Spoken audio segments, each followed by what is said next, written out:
Perkenalkan, nama saya Enrico Surya dengan NPM 240130096. Saya Rian Aldava Eka Putra dengan NPM akhir 131. Halo, perkenalkan nama saya Argi Arif Firdaus dengan NPM akhir 146. Perkenalkan, saya Joshua Kurniawan dengan NPM akhir 157. Perkenalkan, nama saya Muhammad Zulkifli Fai, NPM 138. Oke, pada kesempatan kali ini saya akan menjelaskan mengenai kegunaan income statement atau yang biasa kita sebut sebagai laporan laba rugi. Nah, laporan laba rugi memiliki 3 fungsi atau kegunaan. Yang pertama adalah sebagai bahan evaluasi terhadap perusahaan yang pencapaian yang telah diperoleh pada periode sebelumnya. Jadi, laporan laba rugi ini bisa dibuat sebagai bahan evaluasi oleh sebuah perusahaan, yang dimana perusahaan ini apakah mengalami sebuah kerugian atau mengalami sebuah keuntungan. Yang kedua, untuk memprediksi keuangan atau performa perusahaan di masa yang akan datang. Laporan laba rugi juga dapat digunakan untuk memprediksi plan-plan perusahaan ke depannya agar bisa mendapatkan sebuah keuntungan yang maksimal dan juga inovasi-inovasi yang membuat perusahaan tersebut bisa lebih baik daripada periode sebelumnya. Dan yang terakhir adalah yang ketiga, yaitu membantu sebuah perusahaan untuk menilai risiko maupun ketidakpastian suatu pencapaian arus kas di masa yang akan datang. Oke, untuk slide selanjutnya saya akan membahas mengenai limitation.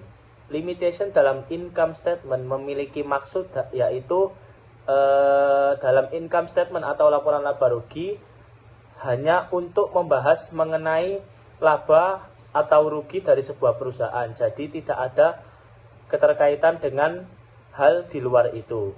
Nah, dalam limitation sendiri terdapat 3 poin.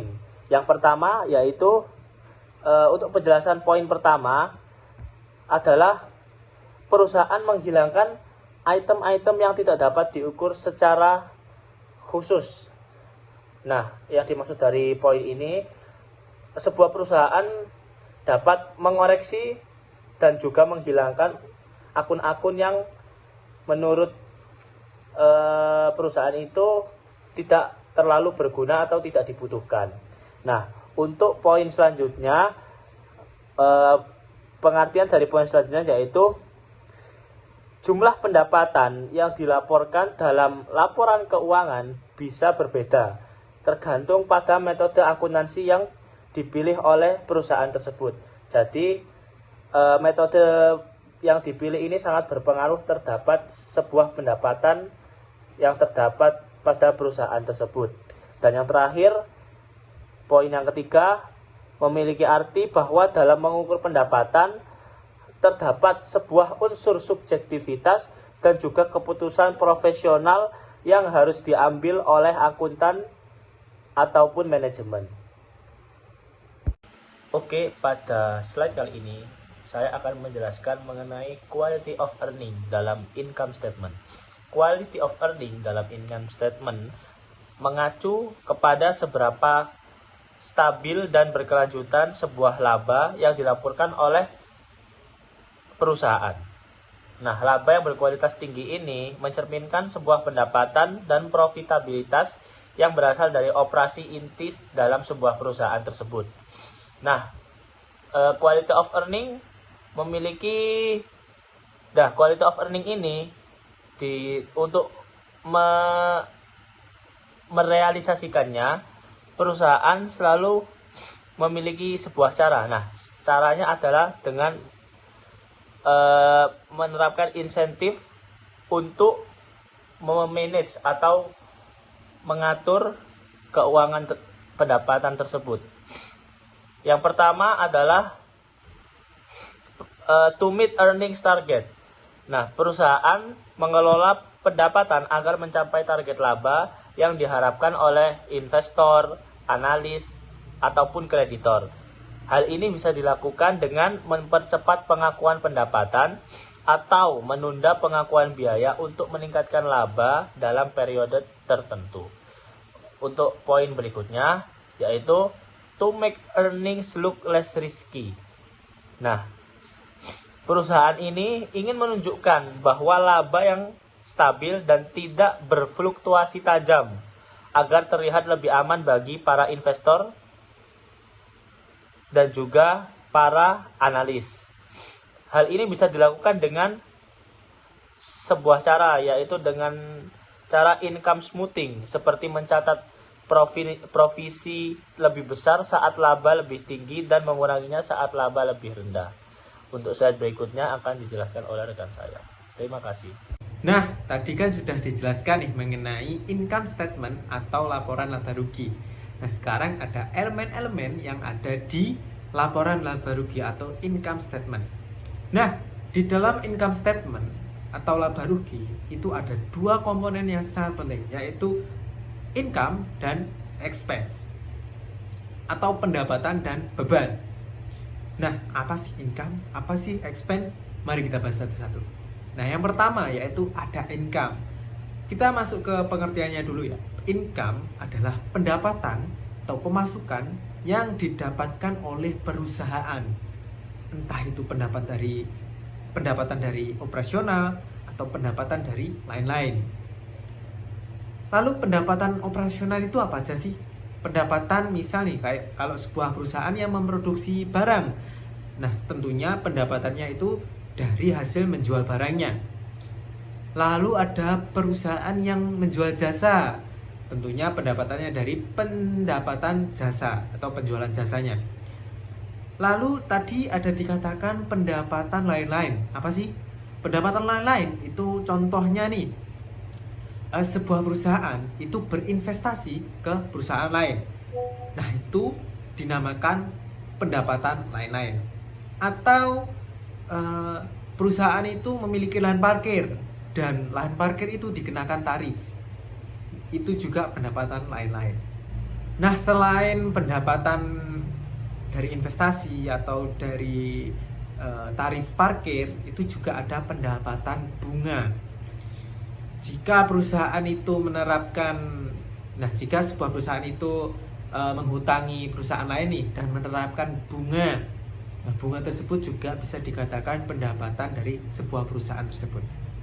Kayak gitu. Lalu di sebuah perusahaan itu pastinya tidak hanya pendapatan. Untuk mendapatkan sebuah pendapatan itu tentunya pasti ada biaya operasional atau beban-beban yang harus dikeluarkan untuk mendapatkan pendapatan tersebut. Misalnya nih, untuk mendapatkan pendapatan dari penjualan barang, pastinya ada beban-beban dari untuk memproduksi barang tersebut, lalu ada beban dari pemasarannya, terus ada beban dari administrasi dan umumnya, dan lain-lain. Nah, kita akan bahas lebih lanjut mengenai beban atau kewajiban yang harus dibayarkan oleh sebuah perusahaan. Nah, beban yang paling utama atau yang paling umum yaitu COGS atau Cost of Goods Sold atau HPP atau harga pokok produksi. Nah, tentunya harga pokok produksi ini itu didapatkan dari biaya produksi untuk memproduksi suatu barang. Kayak gitu. Nah, lalu ada biaya operasional kayak yang saya sebutkan tadi, yaitu seperti biaya pemasaran, lalu ada biaya administrasi dan umum dan lain-lain.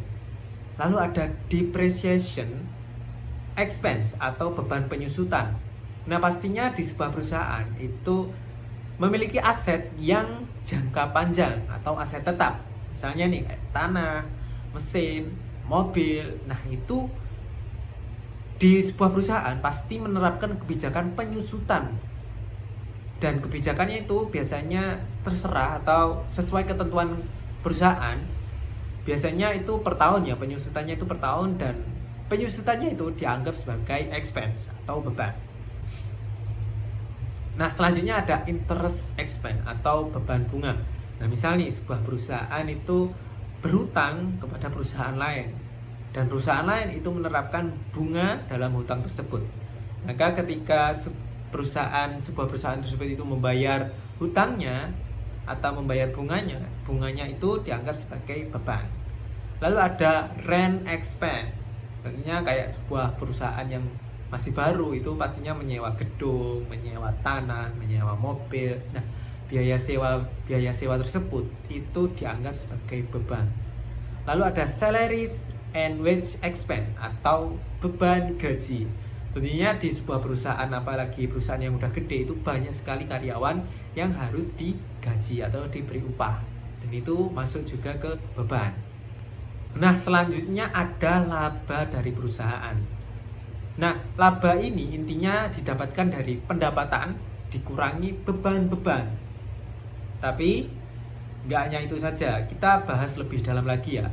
Net income atau laba bersih itu didapatkan pastinya dari pendapatan, entah itu pendapatan operasional, terus ditambah dari pendapatan lain-lain, lalu dikurangi HPP atau harga pokok produksi. Nah, setelah dikurangi harga pokok produksi, itu menghasilkan laba kotor. Nah, laba kotor itu harus dikurangi dengan beban-beban operasional, kayak biaya administrasi, biaya pemasaran, dan lain-lain yang sudah saya sebutkan tadi. Lalu, pastinya sebuah perusahaan itu sudah ada pajaknya, atau misal nih kayak perusahaan itu memiliki gedung, pasti ada pajak gedung. Misal kalau tanah itu pasti ada pajak tanahnya, lalu ada pajak laba dan lain-lain. Nah, itu harus dikurangi pajak, baru ketemu net income atau laba bersihnya, kayak gitu. Intinya laporan laba rugi itu melaporkan bahwa sebuah perusahaan itu mengalami kerugian atau mengalami keuntungan atau laba, seperti itu. Dan slide selanjutnya akan dijelaskan oleh rekan saya. Terima kasih. Nah, pada materi berikutnya saya akan menjelaskan mengenai gross profit atau bisa disebut laba kotor. Gross profit sendiri ini memiliki rumus revenue dikurangi cost of goods sold atau pendapatan dikurangi HPP. Gross profit hanya memperhitungkan biaya langsung yang terkait dengan produksi atau pembelian barang yang dijual, seperti bahan baku dan tenaga kerja langsung. Namun tidak termasuk biaya operasional lainnya, seperti biaya pemasaran, administrasi, dan sewa. Contohnya yaitu, jika sebuah perusahaan memiliki pendapatan sebesar $500.000 dan biaya barang terjual sebesar $300.000, maka gross profit atau laba kotornya adalah $200.000. Nah, materi berikutnya yaitu income from operation atau laba operasional. Laba operasional adalah keuntungan yang diperoleh setelah mengurangkan biaya operasional dari gross profit. Biaya operasional ini memiliki rumus gross profit dikurangi operating expense atau laba kotor dikurangi beban operasional. Laba operasional menunjukkan seberapa baik perusahaan dapat menghasilkan keuntungan dari aktivitas inti bisnisnya sebelum memperhitungkan pajak dan biaya non-operasional lainnya. Seperti contoh, jika gross profit sebuah perusahaan itu $200.000 dan biaya operasionalnya $100.000, maka laba operasionalnya atau income from operation-nya $100.000. Nah, materi berikutnya yaitu income before income tax atau pendapatan sebelum pajak penghasilan. Pendapatan sebelum pajak adalah jumlah laba yang diperoleh perusahaan sebelum dikurangi pajak penghasilan. Ini mencakup pendapatan dari operasi serta elemen keuangan lainnya, seperti pendapatan atau biaya bunga, keuntungan atau kerugian dari investasi, dan item non-operasional lainnya. Income before income tax sendiri memiliki rumus operating income atau pendapatan operasional ditambah non-operating income atau pendapatan di luar operasional dikurangi non-operating expense atau beban di luar operasional. Ini adalah indikator laba perusahaan sebelum pajak. Jika perusahaan memiliki pendapatan dari sumber lain seperti investasi atau memiliki beban tambahan seperti bunga pinjaman, angka ini akan mencerminkan pengaruhnya.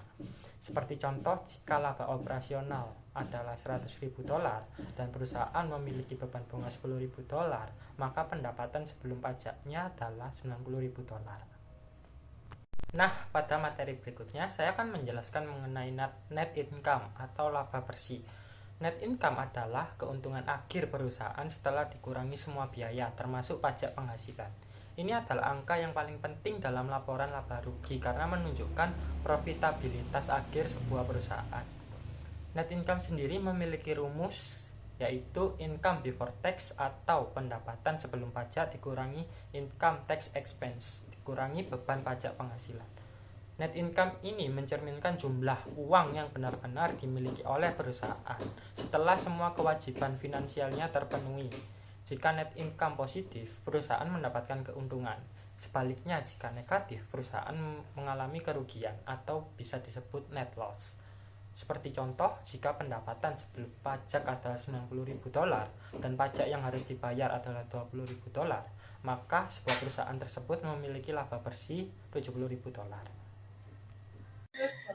Baik, selanjutnya komponen-komponen yang ada dalam reporting dalam income statement ini ada non-controlling interest atau kepentingan non-pengendali. Nah, kepentingan non-pengendali ini adalah hak kepemilikan pemegang saham minoritas pada anak perusahaan yang telah dikonsolidasikan oleh perusahaan induk atau pengendali, namun tidak sepenuhnya dimiliki oleh perusahaan induk. Nah, non-controlling interest ini juga biasa disebut sebagai minority interest.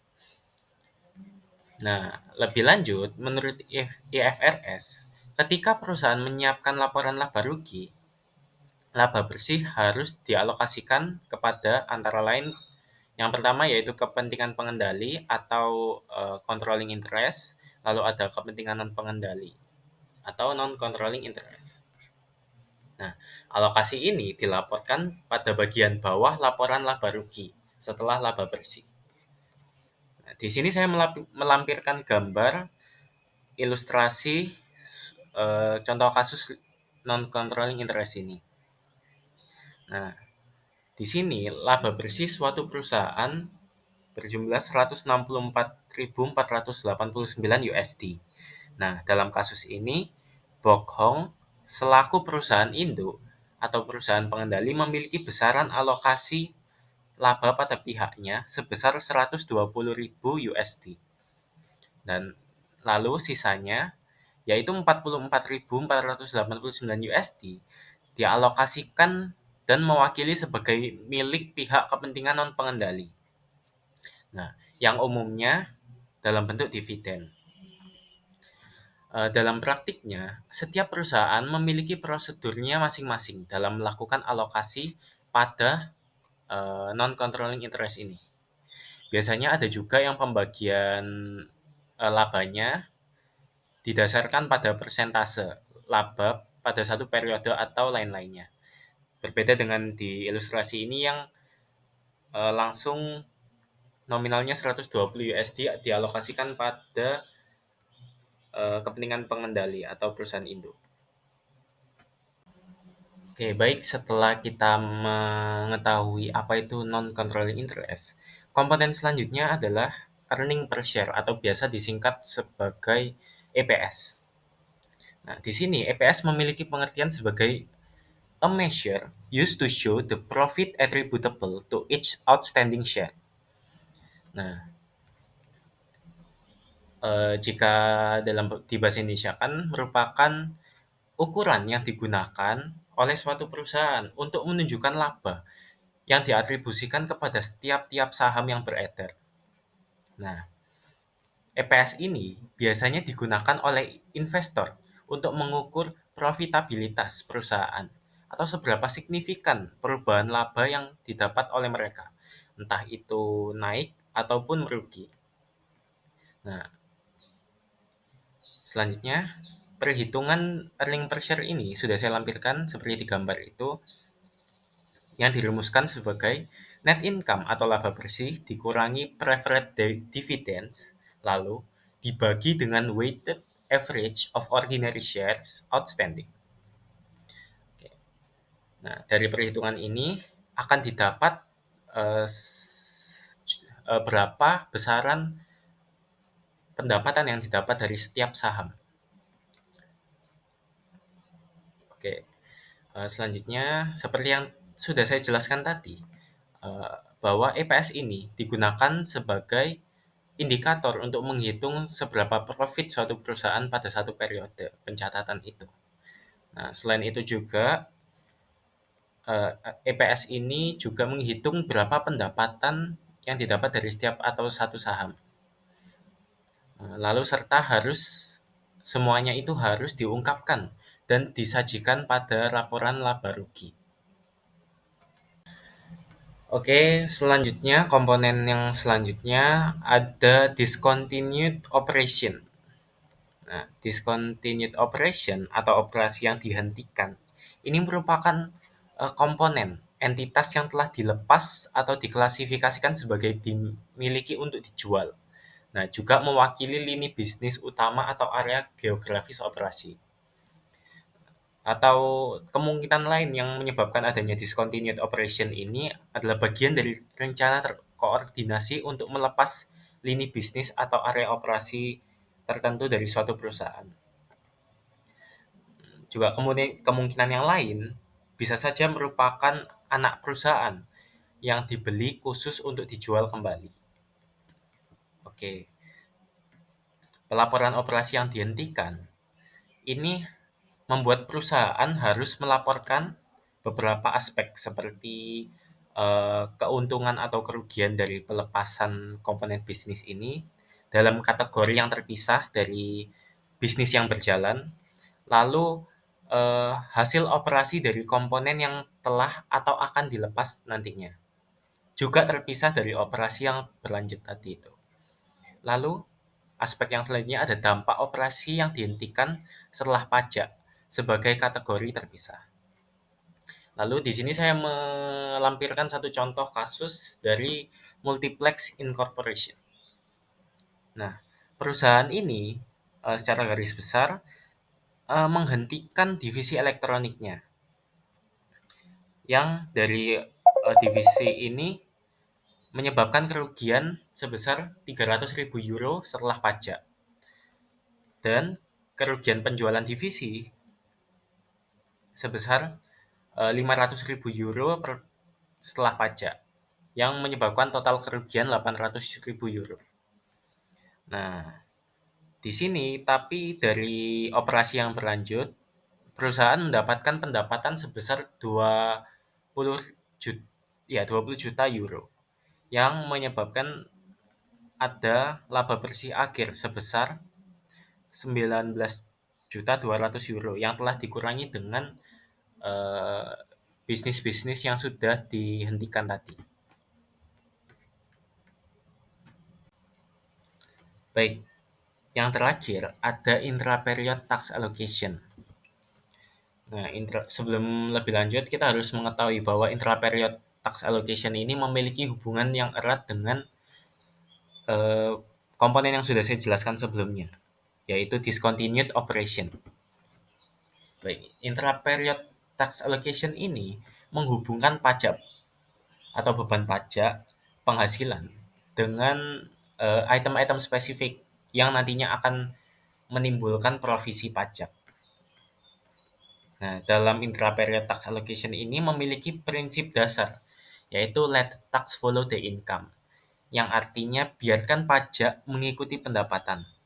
Hal ini dimaksudkan supaya pengenaan pajak pada wajib pajak ataupun suatu perusahaan harus benar-benar didasarkan dengan aturan yang berlaku dan sesuai, serta memperhatikan berapa pendapatan dan berapa pengurangan pendapatan atau kerugian pada suatu perusahaan itu.